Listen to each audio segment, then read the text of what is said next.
Assalamualaikum warahmatullahi wabarakatuh. Salam dari anak syuhada. Nyan PA ka ketar ketir. Dengan natungku Syah Kuala PA ketar ketir saat mendengar kata-kata tungku Syah Kuala. PA ke akan inna ilahi wa inna ilaihi rajiun. Hokai bea ibahate nyelang yang ngeken. Hokai ibahate awak PA do nyelang yang ngeken tungku Syah Kuala. Kali tepu akai PA awak PA mandu. Kabe kita tungku Syah Kuala. Maka dia ngeken lagi kan. Contoh lagi ketua DPRA. Ngepegah haba mentang-mentang lagi cubi angin baca-baca nah. Yang semikir le baru ngepegah haba.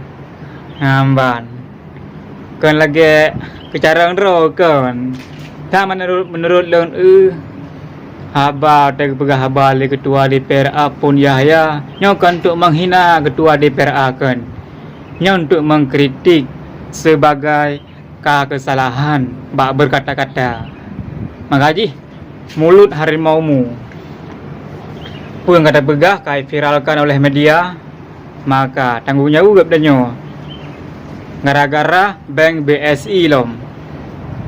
Gara-gara Bank BSI wawancaralah Pun Yahya ketua DPRA. Bak wawancaranya masyarakat boleh memilih ke syurga apa neraka, boleh memilih yang ngeken Pun Yahya. Makaji nyan sangat icok le masyarakat Aceh.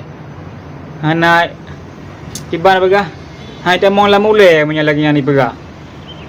Masyarakat boleh memilih ke surga apa ke neraka. Amban. Tamsilan Bank BSI. Aduh. Nyan hum. Jadi menang kepegah le tungku Syah Kuala. PA ke inna ilahi wa inna ilaihi rajiun kepegah. Hanali PA.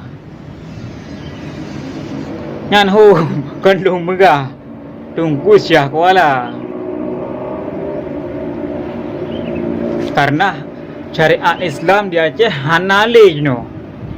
Ya, sangat parah ga. Makanya kepegah tunggu Syah Kuala lagi yan.